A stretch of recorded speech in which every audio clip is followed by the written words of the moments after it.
Bom dia. Hoje é 31 de outubro de 2023. Está começando mais uma edição do programa 20 Minutos Análise.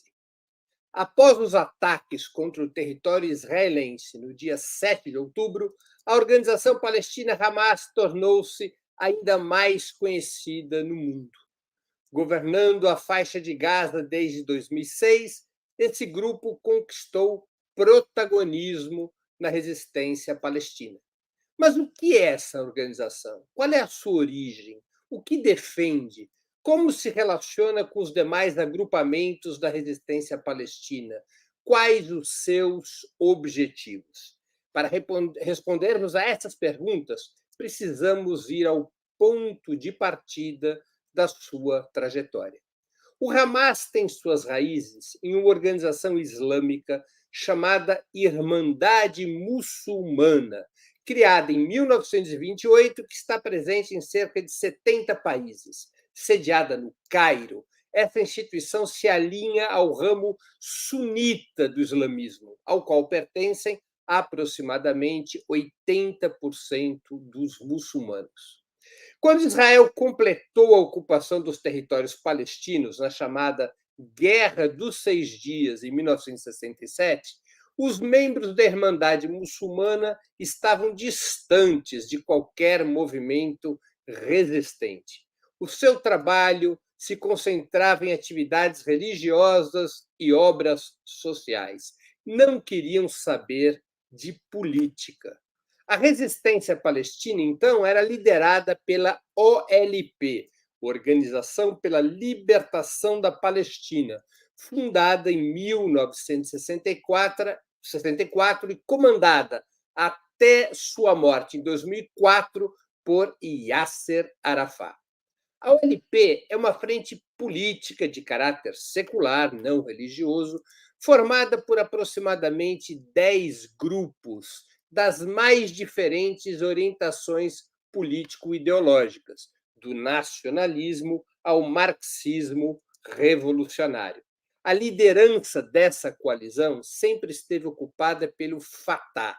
O Fatah é o maior partido da OLP. Fatah é o acrônimo em árabe para Movimento de Libertação Nacional e foi criado em 1959. Ao Fatah sempre estiveram vinculados tanto Arafat quanto o seu sucessor, Mahmoud Abbas, também conhecido como Abu Mazen, atual presidente da Autoridade Palestina. O segundo partido do Fatah, tradicionalmente, sempre foi a Frente Popular pela Libertação da Palestina, de orientação marxista, fundado e dirigido até seu falecimento por George Habash.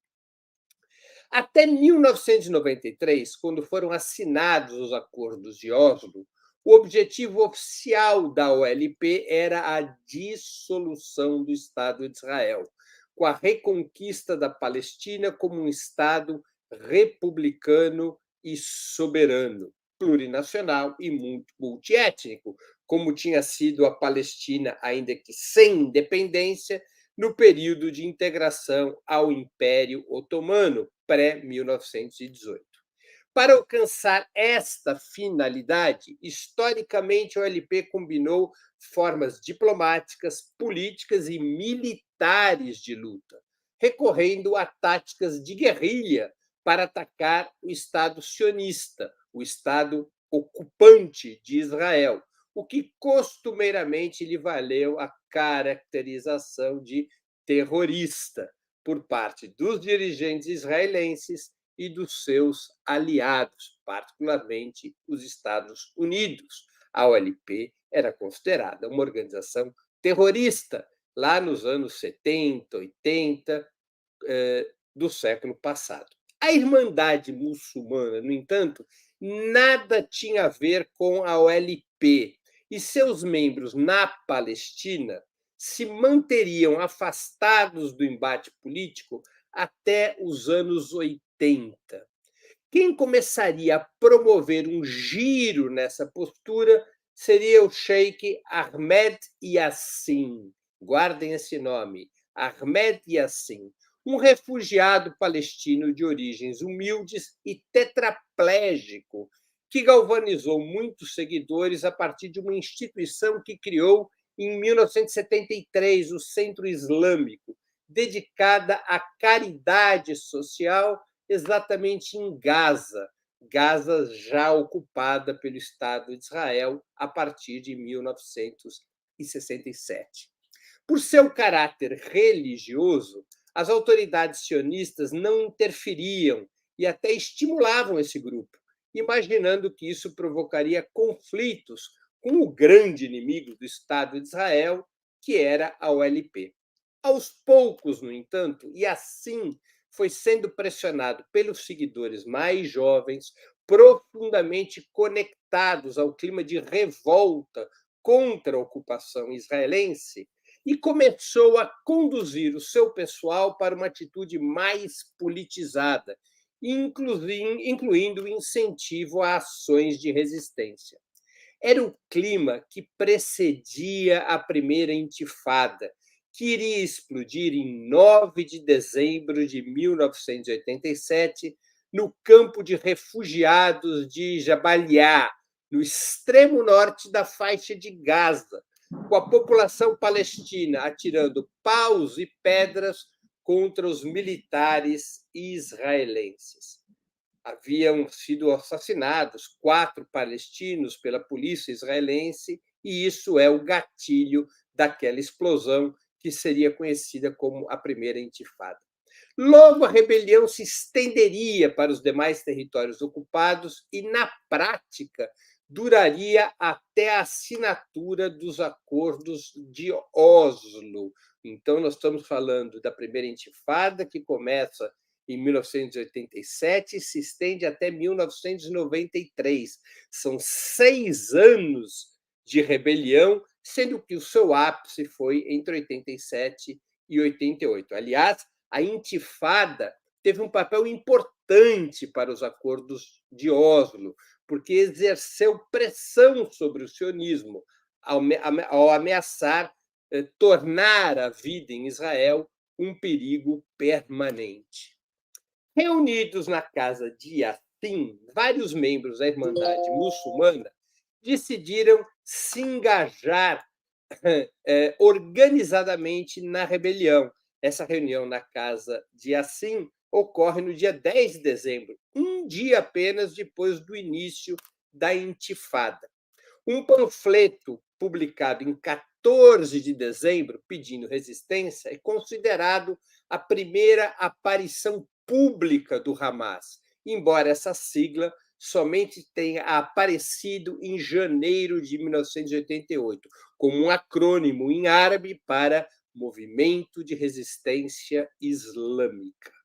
Esse grupo, assim, se separa da Irmandade Muçulmana e publicaria, em agosto daquele ano, sua Carta de Princípios, na qual declara seu desejo de estabelecer um Estado Islâmico em toda a Palestina. Tal como a OLP, o Hamas pregava pelo fim do Estado de Israel, mas é uma inverdade atribuir à carta de fundação do Hamas qualquer objetivo de extermínio dos judeus. Isso não consta da carta do Hamas. O que consta da carta do Hamas é o fim do Estado de Israel, é o não reconhecimento do Estado judeu.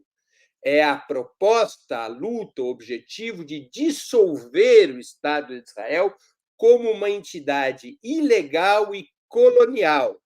Mas o Hamas, ao contrário do OLP, que é uma organização laica, o Hamas propunha nessa carta de 1988 um Estado islâmico, um Estado com fundamento religioso. Isso diferia muito o Hamas da OLP. Claramente, o Hamas não surge como uma organização de esquerda, mas como uma organização antisionista baseada no fundamentalismo religioso, ao contrário da OLP, que agrega organizações seculares, antisionistas, mas não religiosas. A OLP sempre defendeu um Estado palestino laico, no qual pudessem viver em pé de igualdade no que diz respeito aos direitos religiosos, tanto muçulmanos quanto judeus, cristãos, ateus e quaisquer outros tipos de orientações religiosas. A primeira ação armada do Hamas ocorreria somente na primavera de 1989, quando sequestrou e matou 2 soldados israelenses, provocando uma brutal represália por parte do Estado sionista. Naquela época, as ações armadas do grupo eram conduzidas por células autônomas, sem uma estrutura vertical e com pouca capacidade de combate. Seria gradualmente que o Hamas desenvolveria uma certa capacidade militar. Em outubro de 1990, ocorre um episódio importante. Extremistas judeus religiosos tentaram colocar uma pedra fundamental para o terceiro templo de Jerusalém em local considerado sagrado pelos muçulmanos, o Monte do Templo, ou, em árabe, Al-Haram al-Sarif, onde se encontram a Mesquita de Al-Aqsa e o Domo da Rocha, construídos no século VII e que estão entre as mais antigas edificações do mundo muçulmano. Fiéis islâmicos tentaram impedir que os religiosos judeus realizassem seu plano, e a polícia israelense interveio, matando 17 palestinos. A partir de então, o Hamas declarou todo soldado israelense como alvo e convocou uma jihad contra o inimigo sionista. Uma jihad é uma declaração de vingança e guerra contra o inimigo sionista, em todos os lugares, em todas as frentes e por todos os meios. Essa orientação, a orientação de jihad contra o inimigo sionista, levou o Hamas a criar um braço armado, uma ala militar, denominada Brigadas Is-Adnin al-Qassam, ou mais conhecidas como Brigadas al-Qassam. Esse é o nome da ala militar do Hamas. O Hamas, além de uma ala militar, tem uma ala de caridade, que é a Dava. Não é? Então, são essas as duas alas do Hamas, uma ala militar, as brigadas Is-Adin al-Qassam, e a Dava, que é o seu braço de caridade, que cuida de hospitais, de escolas, e que garantiu ao Hamas muita popularidade na faixa de Gaza. A ala militar foi denominada Brigada Is-Adin al-Qassam em homenagem a um líder religioso e nacionalista palestino, o Sheikh Is-Adin al-Qassam, cuja morte em 1935 provocou a Revolta Árabe de 1936 a 1939, um dos principais levantes contra o mandato britânico e contra a ocupação sionista que se acelerava. A morte de Al-Qassam naquele momento era um sinal de que a ocupação britânica não apenas retirava direitos dos palestinos, como ajudava o avanço do sionismo no colonialismo de povoamento que estava em curso até então. Em função da morte de Al-Qassam, ocorre a primeira revolta árabe, e Al-Qassam seria homenageado pelo Hamas na criação dessa sua ala militar. Com a criação dessa ala militar em 1991, o Hamas deslancha inúmeros ataques contra alvos israelenses, utilizando explosivos em larga escala, incluindo ações com homens-bomba, tentando estimular a intifada com recorrentes operações de guerrilha. Preste atenção na linha do tempo. A intifada começa em 87, se estende até 93, quando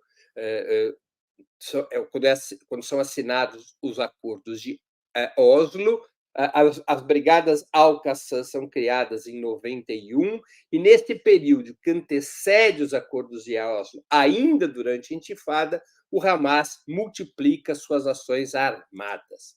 O que buscava a direção do Hamas? Naquele momento, tentava impedir que a OLP avançasse e concluísse as negociações que confluiriam para os acordos de Oslo, cujo resultado acabaria sendo o reconhecimento da legitimidade do Estado de Israel e a deposição de armas por parte do OLP, tendo como contrapartida a cessão de territórios e a promessa de um futuro Estado palestino que jamais foi cumprida.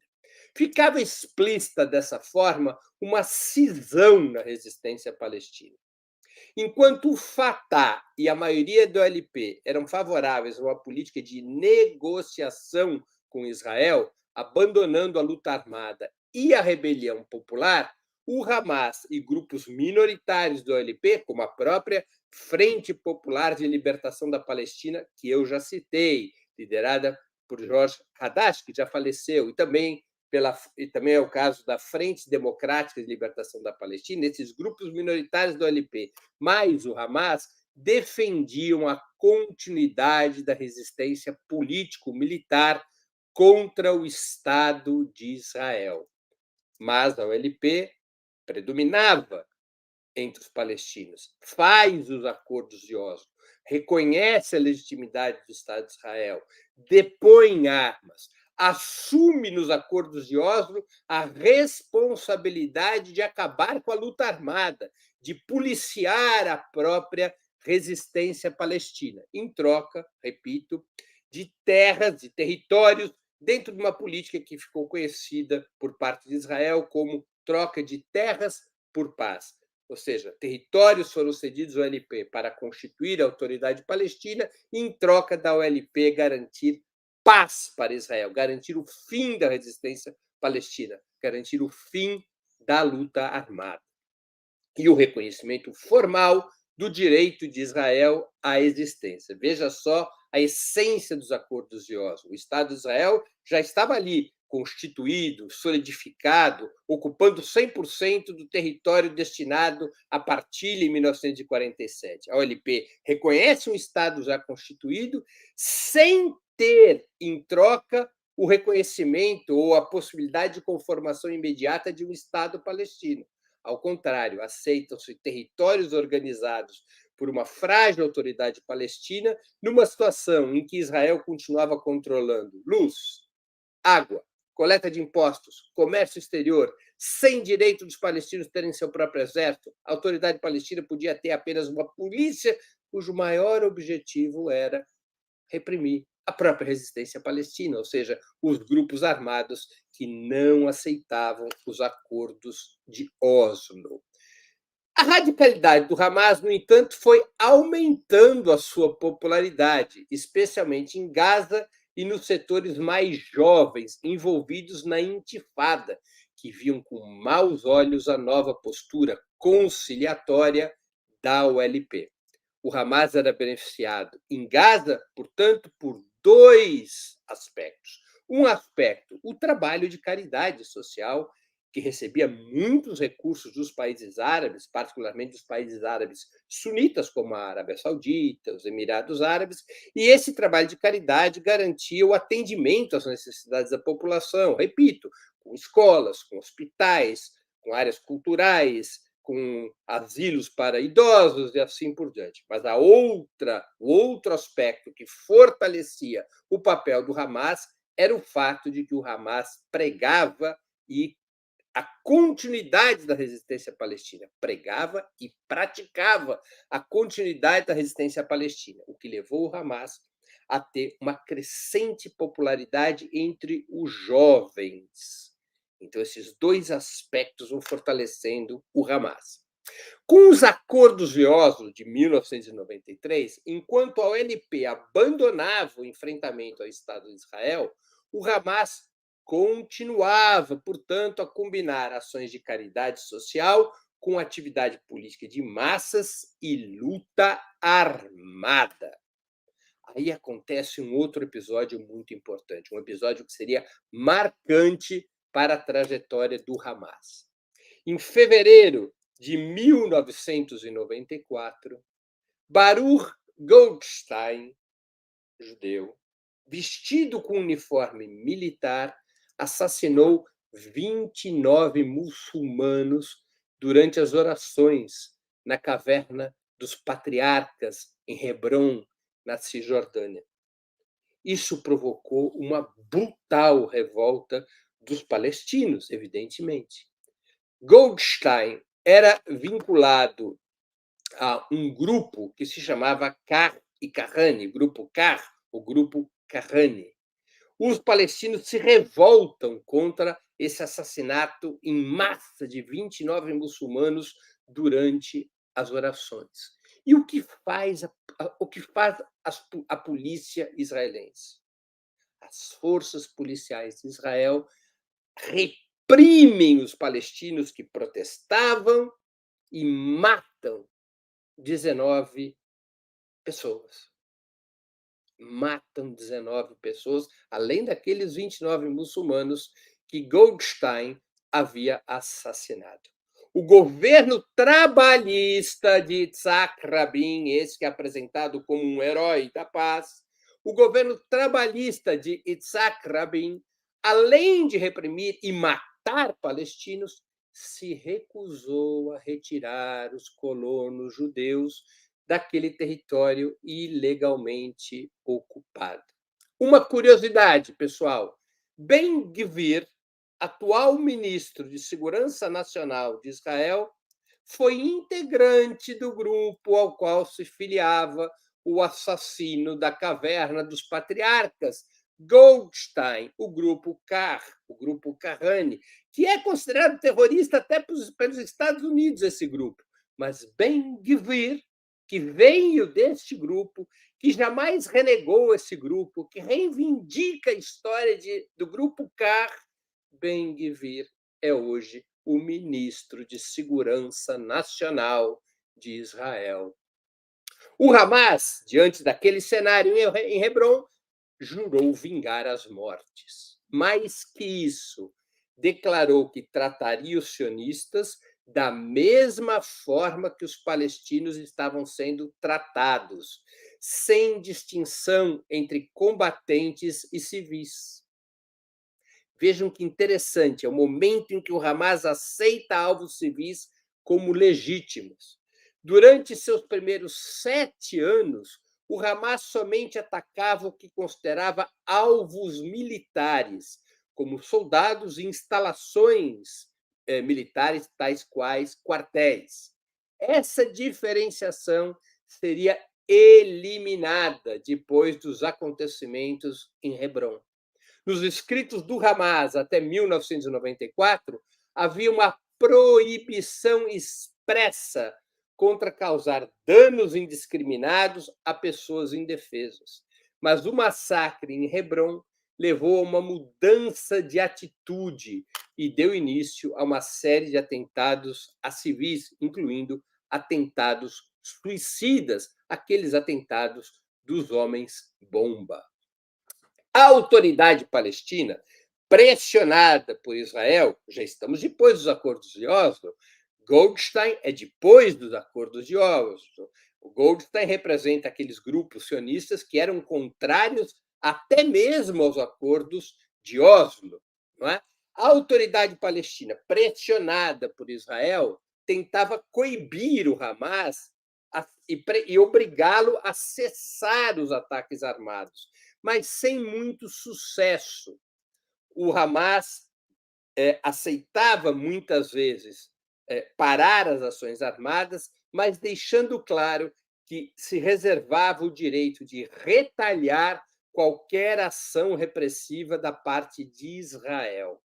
Nesse cenário, as autoridades sionistas, o governo de Israel, passou a uma política de eliminação dos dirigentes da organização, que respondia com novas ações violentas. Ou seja, o Estado de Israel colocava o seu famoso serviço secreto, o Mossad, quando se tratava de agir no exterior, ou a sua agência interna de segurança, o Shin Bet. Então, Israel, a inteligência de Israel funciona com 2 braços, o Mossad para o exterior, Shin Bet para dentro do país. É como nos Estados Unidos, a CIA para fora, o FBI para dentro. Então, em Israel, Mossad para fora, Shin Bet para dentro.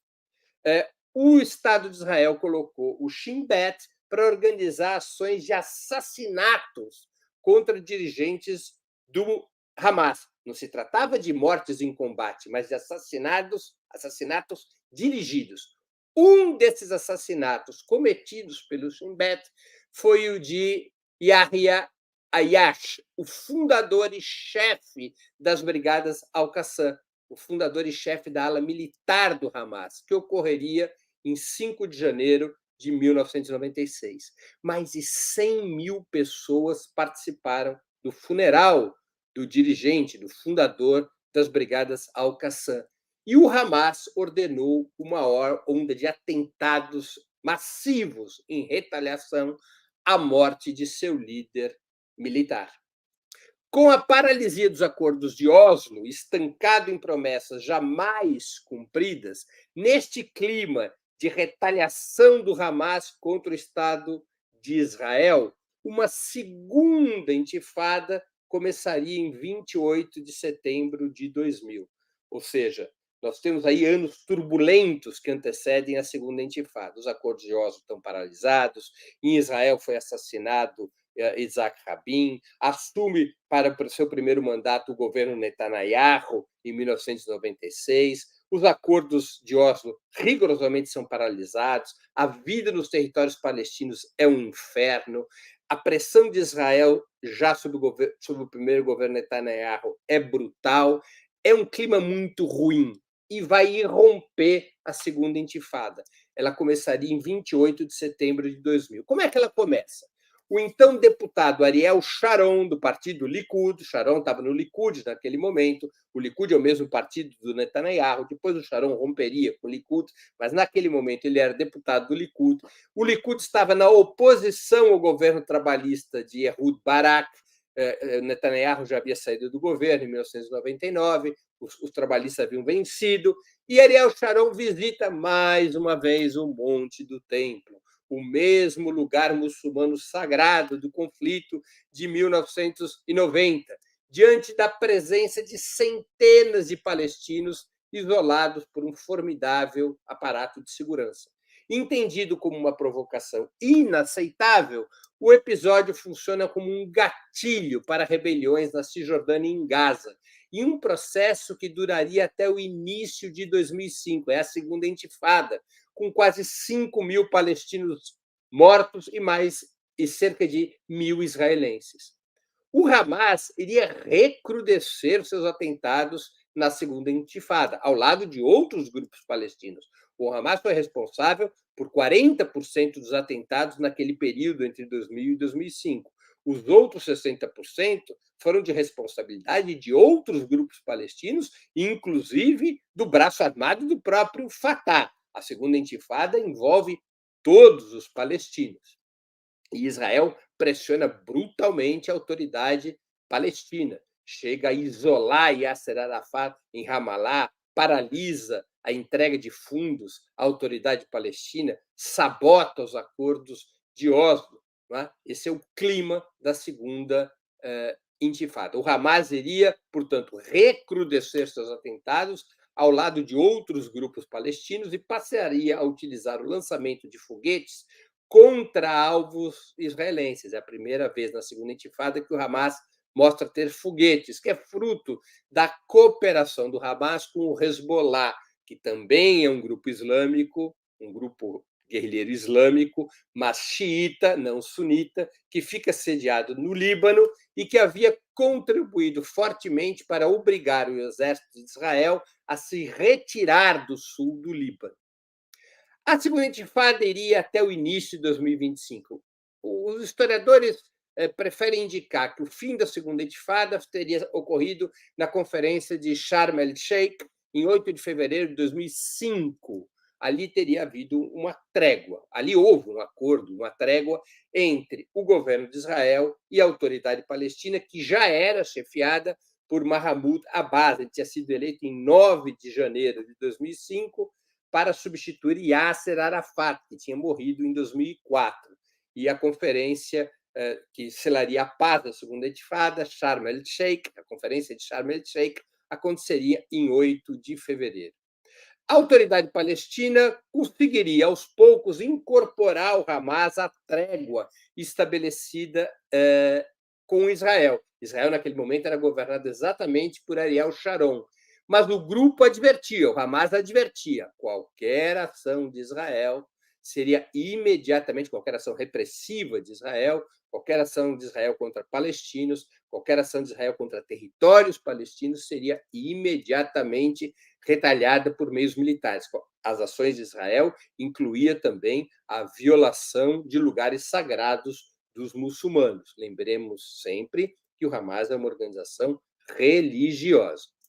Na prática, embora o Hamas tenha resistido à trégua, na prática, o próprio Hamas, fazia algum tempo, havia se deslocado de sua tradicional intransigência. Em janeiro de 2004, antes do acordo que põe fim à segunda intifada, não é?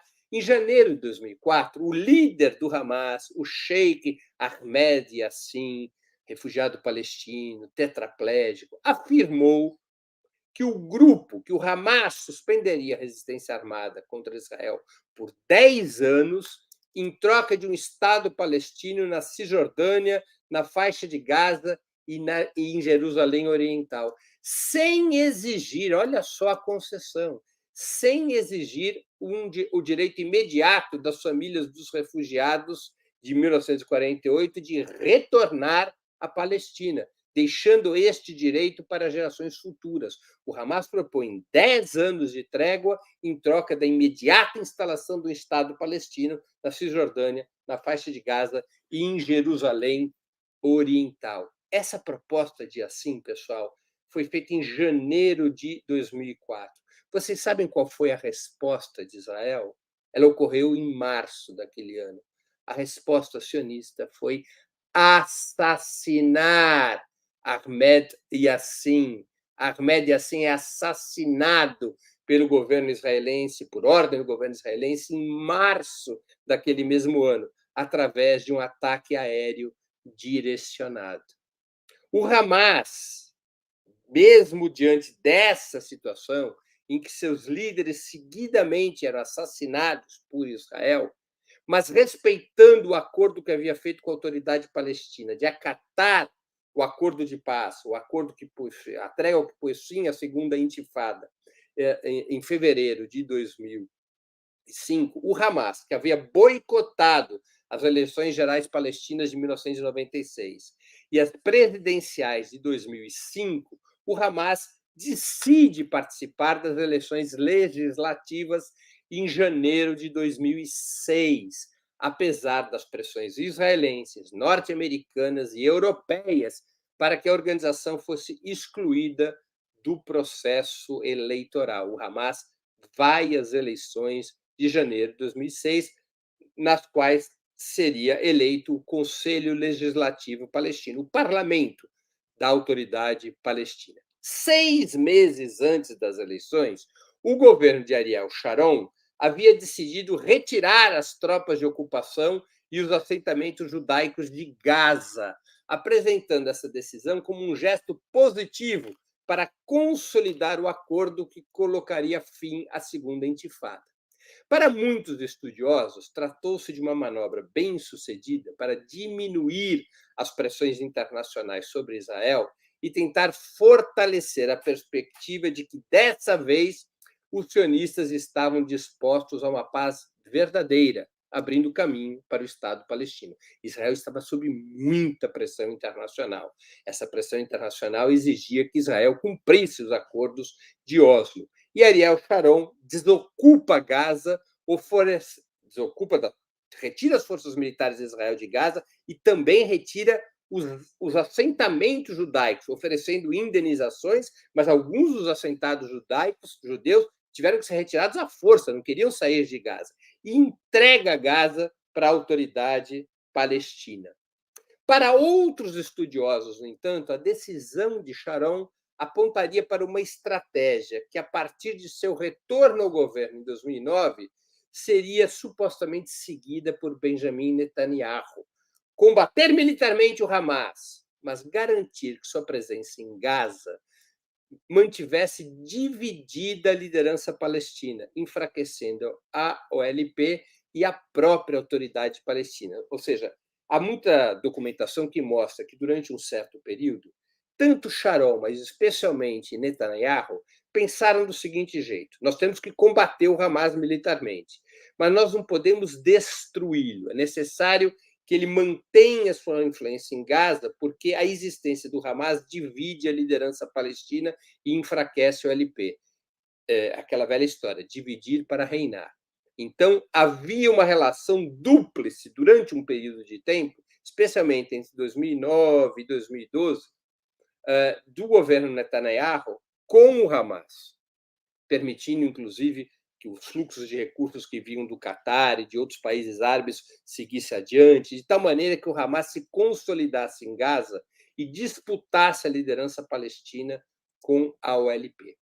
De fato, a retirada de Gaza, ordenada por Sharon, ajudaria o Hamas a ampliar sua popularidade, apresentando este capítulo, a retirada de Gaza, como uma prova de que sua política de enfrentamento e resistência trazia resultados melhores do que a estratégia de conciliação do Fatah. A retirada de Israel da faixa de Gaza foi apresentada pelo Hamas como um trunfo, como uma demonstração de que sua política era mais eficaz do que a da ULP. Nos meses que antecedem as eleições, o Hamas lançaria diversos manifestos que validavam a luta armada como um caminho vitorioso, mas abandonavam a agenda islâmica. Olha só que interessante, nas eleições de 2006, o Hamas abandona a agenda islâmica, aquela ideia de construir um Estado islâmico na Palestina, e assume como sua bandeira a soberania dos territórios palestinos, tal e qual a OLP, implicitamente reconhecendo a solução de dois estados. O Hamas ganha as eleições em janeiro de 2006. O Hamas, que não era reconhecido como um grupo terrorista e continua não sendo reconhecido como um grupo terrorista pela ONU, porque era uma força política que disputava a eleição, que tinha um braço armado, mas outros grupos também tinham, que tinha um braço de caridade social. O Hamas ganha as eleições em janeiro de 2006. Ele conquista 76 assentos no Conselho Legislativo Palestino, contra apenas 43 do Fatah, entre 132 vagas. O Hamas se torna a corrente majoritária entre os palestinos. Vitorioso, o que faz o Hamas? Volta a propor para Israel, em fevereiro de 2006, uma trégua de 10 anos em troca de uma retirada completa de Israel da Cisjordânia, de Gaza e de Jerusalém Oriental, para a imediata constituição de um Estado palestino soberano. O Hamas coloca na mesa, depois de vitorioso nas eleições legislativas palestinas, essa proposta: 10 anos de trégua, retirada de Israel dos territórios palestinos, constituição de um Estado palestino soberano. Mas a resposta do Estado sionista, apoiado pelos Estados Unidos e pela União Europeia, que tinham validado o resultado eleitoral de janeiro de 2006, a resposta foi determinar total bloqueio de recursos financeiros que pudessem ser destinados ao Hamas. Começou uma política de sanções e bloqueio contra o Hamas, apesar do Hamas ter vencido as eleições, ou por isso mesmo, porque o Hamas ganha as eleições. Estas sanções se expandiriam para toda a autoridade palestina, pressionando Mahmoud Abbas, presidente da autoridade palestina, a demitir Ismail Haniyeh da função de primeiro-ministro. Ismail Haniyeh é o atual chefe supremo do Hamas, ele mora no Catar. Ele foi indicado para ser o primeiro-ministro, porque o Hamas tinha maioria legislativa.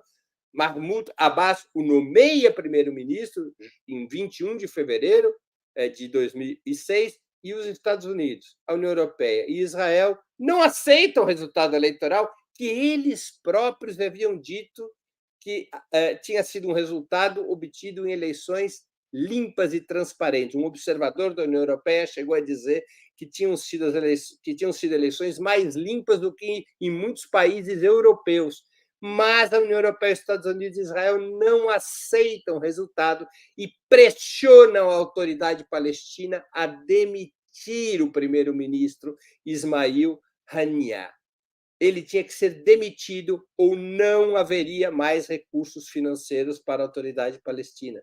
Se suspende completamente o repasse de recursos financeiros, incluindo dos impostos que Israel coletava nos territórios ocupados. Era uma pressão brutal para que Abbas demitisse Haniyeh. O que viria a acontecer? Não apenas por conta da pressão de Israel, da União Europeia e dos Estados Unidos, mas também porque o embate entre o Fatah e o Hamas era muito duro, especialmente em Gaza. O Fatah, ainda que Abbas tenha indicado para primeiro-ministro Haniyeh, um integrante, um dirigente do Hamas, o que Mahmoud Abbas ele faz esse acordo de indicar Haniyeh para primeiro-ministro, mas o Fatah aproveita também dessas sanções, desse bloqueio da União Europeia, dos Estados Unidos e de Israel, para tentar minar a legitimidade que o Hamas havia conquistado nas eleições. E se desata, especialmente na faixa de Gaza, um forte enfrentamento armado, naquilo que é conhecido como a Guerra Civil Palestina, um enfrentamento entre o Hamas e o Fatah. Aquele enfrentamento acaba chegando num acordo, se constitui um governo unificado, mas esse governo unificado duraria pouco, o Hamas acabaria expulsando o Fatah da faixa de Gaza e assumiria ali, em 2007, o controle da faixa de Gaza. E a resposta imediata do Estado de Israel foi cercar, bloquear a faixa de Gaza e transformar, a partir de 2007, a faixa de Gaza no maior campo de prisioneiros a céu aberto da história, com mais de 2 milhões de palestinos. Não se acatou o resultado eleitoral, se pressionou para que a autoridade palestina demitisse o primeiro-ministro, que era do Hamas, se virou as costas para a proposta de paz que havia sido feita pelo Hamas, 10 anos de trégua, em troca da desocupação da Cisjordânia, de Jerusalém Oriental e de Gaza. O Hamas chegou a enviar uma carta para George Bush, então presidente dos Estados Unidos, George Bush filho, propondo a mesma coisa. E, no entanto, nenhuma concessão foi feita. Ao contrário, se cerca Gaza, se bloqueia Gaza e começa novamente uma operação de triturar a resistência palestina. Cercado por Israel, bloqueado por Israel, o Hamas retoma com dificuldades as ações armadas que havia suspendido. O Hamas chegou a ficar 16 meses sem efetuar qualquer ação armada. Mas bloqueado, sancionado, cercado, colocado numa situação de extrema dificuldade, o Hamas retoma a luta armada. E não retoma sozinho. Outros grupos palestinos retomam a luta armada junto com o Hamas. A Jihad Islâmica, a Frente Popular pela Libertação da Palestina, que integra o OLP, a Frente Democrática pela Libertação da Palestina, que integra a OLP, e até mesmo um setor do próprio Fatah que tem como referência política Marwan Barghouti, que está preso em Israel, condenado a 5 prisões perpétuas. Ele que é talvez o maior líder político da OLP e que está condenado a 5 prisões perpétuas por sua participação tanto na primeira quanto na segunda intifada. Lembremos sempre que Israel, até 7 de outubro, portanto, antes dos acontecimentos atuais, até 7 de outubro, eram 5.200 os prisioneiros políticos palestinos em Israel, dos quais 1.300 aproximadamente por ordem administrativa, não estão condenados, não foram julgados, não sabem quando serão libertados, é por ordem marcial. Desses 5.200 prisioneiros políticos palestinos, cerca de 700 têm menos de 18 anos e cerca de 80 menos de 12 anos de idade. Então, essa é a situação de repressão de Israel. Essa é a situação das ações repressivas, ditatoriais, marciais de Israel, especialmente sobre a faixa de Gaza, mas também sobre a Cisjordânia. E aí o Hamas voltou às suas operações armadas. E a cada operação armada do Hamas, Israel respondeu com ataques numa escala menor do que aquele que nós estamos assistindo agora, mas numa escala brutal. O mais forte desses ataques, o mais mortal desses ataques, foi em 2014, quando, por conta de uma ação que mata 6 israelenses, os bombardeios israelenses sobre Gaza matam mais de 1.000 palestinos. São milhares os palestinos mortos nesses 16 anos de cerco e bloqueio sobre Gaza. São 16 anos nos quais, especialmente Gaza, foi submetida a uma política de restrição, uma política de estrangulamento, uma política de bombardeios, uma política de repressão. E é este o contexto no qual o Hamas atua no dia 7 de outubro. Nós não precisamos olhar com simpatia, e não devemos olhar com simpatia, os atentados do Hamas, as características que esses atentados tiveram no dia 7 de outubro. Mas os ataques do Hamas em 7 de outubro não caíram de um céu azul, não são um raio num céu azul. Obedecem a este contexto que eu estou relatando a vocês. Um contexto de brutal repressão, de brutal estrangulamento, de desrespeitos seguidos de Israel a todos os acordos que foram firmados. É uma resposta a uma situação de absurda violência, como até o secretário-geral das Nações Unidas registrou, e por isso foi atacado pelo governo de Netanyahu. Os ataques do Hamas em 7 de outubro obedecem a essa história. Isso quer dizer que o Hamas é uma organização de que tipo?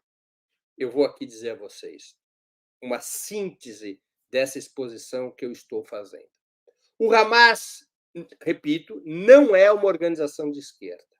O Hamas é uma organização antisionista, uma organização contra a ocupação do território da Palestina pelo Estado de Israel.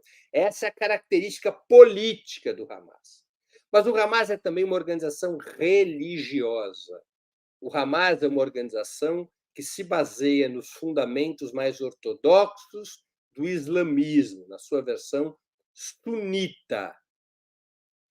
E ele se comporta como uma organização religiosa.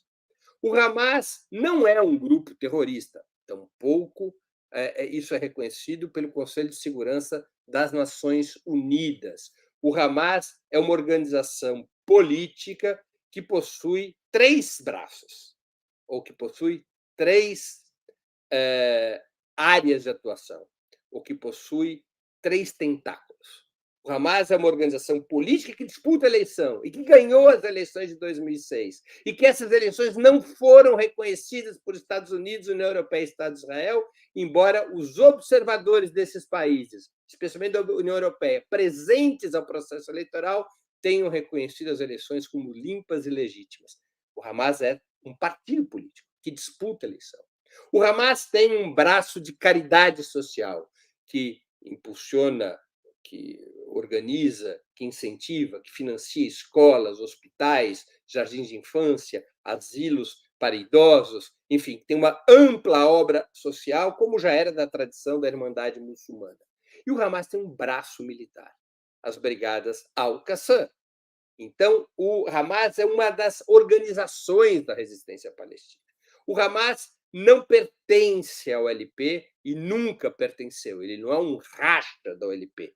Ele tem sua própria história, que vem da Irmandade Muçulmana, como fui narrando no início da exposição. O Hamas ele tem uma linha diferente do Fatah, que é o partido hegemônico no LP. O Hamas é favorável ao enfrentamento, à resistência contra o Estado de Israel. O Hamas considera que o Estado de Israel ele bloqueia a possibilidade de um Estado palestino. O Estado de Israel é um Estado de ocupação, é um Estado colonial que precisa ser enfrentado para ser obrigado a aceitar o Estado palestino. Essa é a linha do Hamas, que se contrapõe à linha do Fatah, que foi quem conduziu os palestinos aos acordos de Oslo, reconhecendo o Estado de Israel e aceitando um acordo que, 30 anos depois, fica muito claro, um acordo completamente desfavorável aos palestinos. Então, o Hamas tem uma linha oposta à linha do Fatah. É tão forte o antagonismo entre essas duas orientações que isso provocou, em vários momentos, disputas sangrentas pelo poder entre o Hamas e o Fatah, especialmente na faixa de Gaza, quando o Hamas expulsa o Fatah da faixa de Gaza, já que a autoridade palestina tinha aceito a pressão dos Estados Unidos, de Israel e da União Europeia e expulsado o Hamas do governo palestino, apesar do Hamas ser a força legislativa majoritária, apesar do Hamas ter vencido as eleições de 2006, em troca o Hamas expulsa o Fatah da faixa de Gaza e a faixa de Gaza passa a ser controlada pelo Hamas, enquanto que a Cisjordânia é controlada pelo Fatah. Neste cenário é que ocorre o 7 de outubro. Nós já pudemos conversar sobre o 7 de outubro em outros programas. O 7 de outubro, se nós quisermos sintetizar, é uma operação do Hamas que buscou alguns objetivos, entre eles fazer com que a questão palestina voltasse a ocupar o centro da agenda mundial. Mas, além disso, me parece bastante claro que o Hamas desejava expandir a rebelião anti-Israel para todos os territórios palestinos, incluindo a Cisjordânia, que o Hamas pretendia e pretende envolver outros atores no conflito contra Israel, especialmente o Hezbollah, mas talvez também a Síria e o Irã.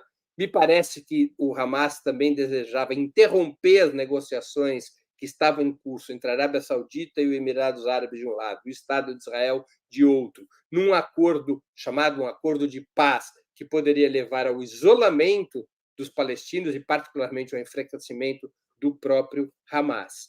Me parece que, nessas circunstâncias, o Hamas vai ao 7 de outubro para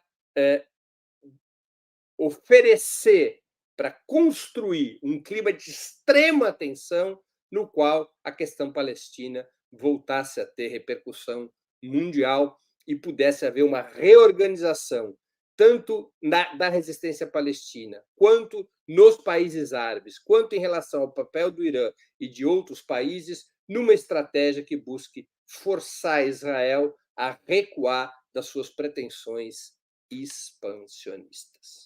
Termino aqui minha exposição de hoje. Antes de passarmos às perguntas e comentários, eu queria lembrar a vocês que tanto o site quanto o canal de Opera Mundi no YouTube oferece seu conteúdo de forma livre e gratuita, mas para sustentarmos nossa atividade jornalística é indispensável o apoio financeiro de nossos leitores e espectadores.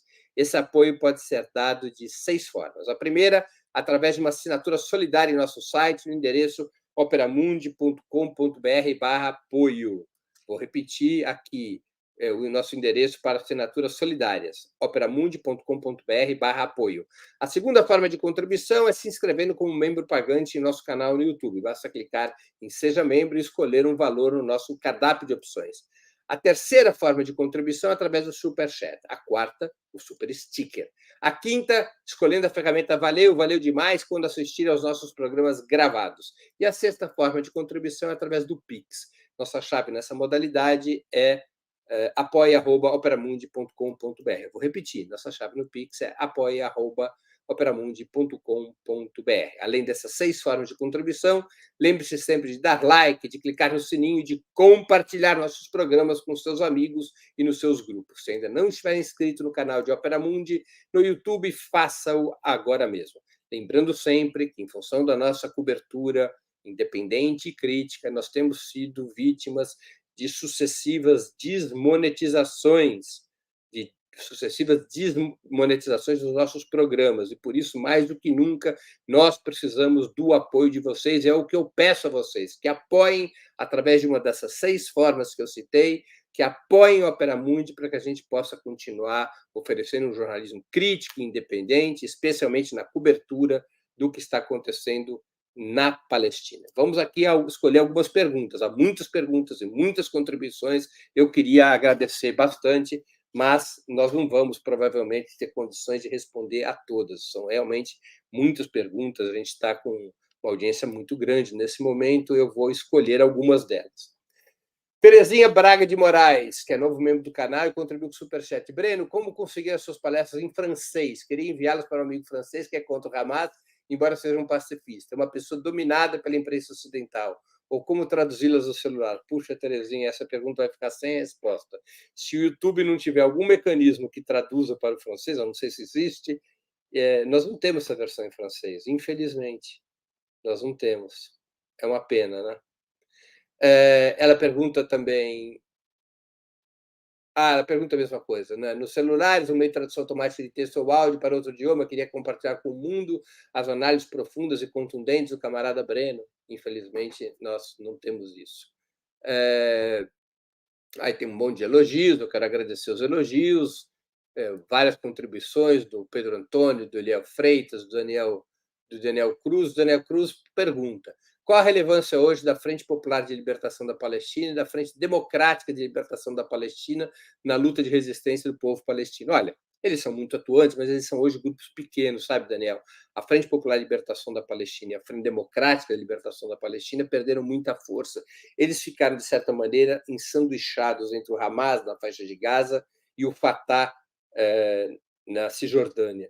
Como eles eram críticos da linha do Fatah, mas, ao mesmo tempo, eles estavam na área política da autoridade palestina, eles foram perdendo apoio. E são hoje grupos pequenos, embora muito ativos, e que apoiaram as operações, as ações do Hamas no dia 7 de outubro.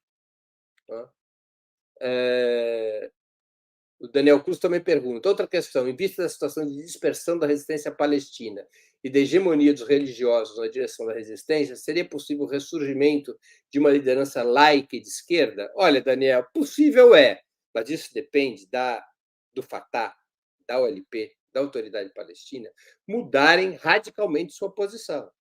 Enquanto eles estiverem nessa posição de negociação com o Estado de Israel, enquanto eles não assumirem uma postura ativa de rebelião contra o Estado colonial, eu acho muito difícil eles ganharem o apoio da juventude, eles ganharem o apoio das massas palestinas que não aceitam mais essa situação. Tanto é assim que o Hamas, que era muito forte, sempre foi forte em Gaza, mas com pouca força na Cisjordânia, o Hamas está crescendo muito na Cisjordânia. O Fatah está perdendo força na Cisjordânia para o Hamas. Veja só o que está acontecendo. Então, para que possa haver uma organização laica e de esquerda assumindo a vanguarda desse processo, é necessária uma mudança, a meu juízo, na política do Fatah e da OLP. A Conceição Lima, que é nova membro do canal, contribuiu com o Superchat: Breno, foi acertada a estratégia de insurgência do Hamas em 7 de outubro para a causa palestina? Olha,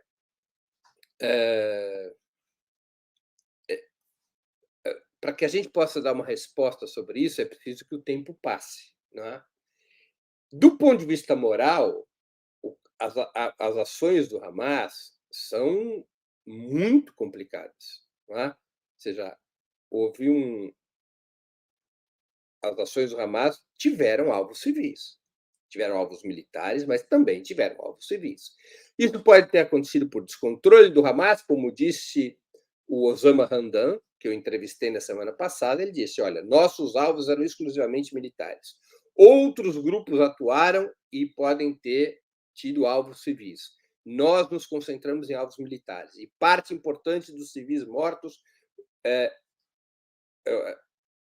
tem que ser atribuída, parte da morte de civis, ao fogo cruzado entre os soldados israelenses e os nossos combatentes. Então, claro que você ainda tem que estudar claramente, temos que separar o que é propaganda israelense do que é fato, mas não podemos moralmente até criticar a operação do Hamas, considerá-la um abuso de violência, o fato especialmente de atingir civis. Moralmente, eu não teria dúvidas em se confirmando que é de responsabilidade do Hamas a morte dos civis, em condená-los no aspecto moral. Mas, do ponto de vista estratégico, é necessário esperar um certo tempo. Agora, uma coisa tem que ser dita: as ações do Hamas recolocaram a questão palestina na ordem do dia. E a questão palestina estava completamente marginalizada. Ninguém mais falava disso. Os palestinos estavam sendo deixados de lado. O mundo tinha virado as costas para os palestinos. Né? A colonização israelense sobre a Palestina estava se consolidando. Netanyahu recentemente tinha ido nas Nações Unidas, no ano passado, apresentando um mapa da região na qual o Israel já tinha incorporado a faixa de Gaza. Vocês devem estar lembrados disso. O colonialismo israelense estava de mãos livres, agora não mais. As ações do Hamas, por mais que se possa condená-las por sua violência, as ações do Hamas repuseram a questão palestina na hora do dia, coisa que nenhum diálogo era capaz de fazer, nenhuma negociação, nenhuma pressão diplomática. Esse é o fato. A Cecília MB, que contribuiu com o Superchat, há várias contribuições, eu quero agradecer muito a Alex, que contribuiu com R$ 279,90. Obrigadíssimo, Alex, pela contribuição. A Cecília MB pergunta: Breno, essa encruzilhada que hoje se apresenta, incentivo do grupo Hamas pelo Estado de Israel, agora o conflito instalado tem muito paralelo na história, a chance da resistência conseguir sair é favorável? Olha, nós não podemos superestimar essa história de que o Hamas foi incentivado por Israel. Isso sempre acontece nos conflitos. Tá? São aspectos laterais. Vamos lembrar aqui uma história clássica. Quando Lenin reingressa na Rússia para liderar a Revolução de Outubro, ele o faz atravessando a Alemanha num trem alemão, num trem blindado que o próprio governo alemão oferece. O governo alemão era inimigo da Rússia na Primeira Guerra Mundial. Isso significa dizer que o Lenin era um agente da Alemanha, que a Alemanha é que dirigia os bolcheviques, como os opositores dos bolcheviques quiseram carimbar, como a imprensa francesa dizia na época, como a imprensa inglesa dizia na época? Não. Mas, às vezes, você tem acordos que você faz, é aquela história, né? Inimigo de inimigo meu, às vezes é meu amigo. Né? Então, às vezes, você tem situações em que isso pode acontecer. De fato, há um período em que, especialmente no governo Netanyahu, e talvez o próprio governo Sharon, quando se retira de Gaza, que eles desejavam que o Hamas mantivesse força, mas isolado em Gaza, para impedir que a autoridade palestina se consolidasse, de tal maneira que, fragilizada, a autoridade palestina pudesse ser, entre aspas, comprada por Israel, pudesse ser chupada por Israel, pudesse ser capturada por Israel. Né? E o Hamas se aproveita dessa situação e se fortalece. Isso significa dizer que o Hamas é um peão nas mãos do Netanyahu? Evidentemente que não. Ele tem sua própria lógica, o Hamas. Eu repito, o Hamas não é uma organização de esquerda, o Hamas não é uma organização secular, uma organização laica, é uma organização religiosa, com valores profundamente reacionários, a meu juízo, em vários aspectos, como na questão das mulheres, como na questão da população LGBT, como em vários outros temas. Ele se abraça a um ramo religioso muito reacionário. Mas o Hamas é objetivamente uma organização da resistência palestina e uma organização que hoje desempenha um papel protagonista no combate ao Estado colonial de Israel. Esse é o fato, essa é a realidade, não é? Que a gente deve levar em conta. E ele tem, portanto, sua própria autonomia, como eu busquei expor no programa de hoje. Finalmente, o Alberto Alves. Breno, não existe uma visão histórica diferente da sua e que justifique as ações de Israel? Certamente. Certamente, Alberto, existe uma visão oposta. Existem várias visões coincidentes ou opostas. Né? Eu expus aqui a minha visão. Isso é bom deixar claro para todo mundo. A minha visão dessa história. Né? Claro que eu busquei corroborar essa visão com fatos históricos. Eu não dei aqui uma opinião a partir dos meus desejos. Eu dei uma interpretação, eu fiz uma análise, apesar de fatos históricos objetivos, que eu os analiso de um certo jeito. Evidente que há outras visões. Né? Eu não me propus a fazer um programa que, no dia de hoje, que estampasse as diferentes visões. Seria muito complexo fazê-lo, e, de alguma maneira, essas outras visões estão circulando nos meios corporativos de comunicação, muito influenciados pelo sionismo. Então, eu quis mesmo dar uma visão crítica, uma visão independente, que é aquela que eu partilho. Não é, Alberto? É isso que eu gostaria de consolidar. Pessoal, nós já estamos com mais de 1 hora de programa e eu queria encerrar agradecendo a audiência, especialmente a quem colaborou, vier colaborar com a sustentação financeira de Opera Mundi. Sem vocês, nosso trabalho não faria sentido e não seria possível. Um grande abraço a todos e a todas.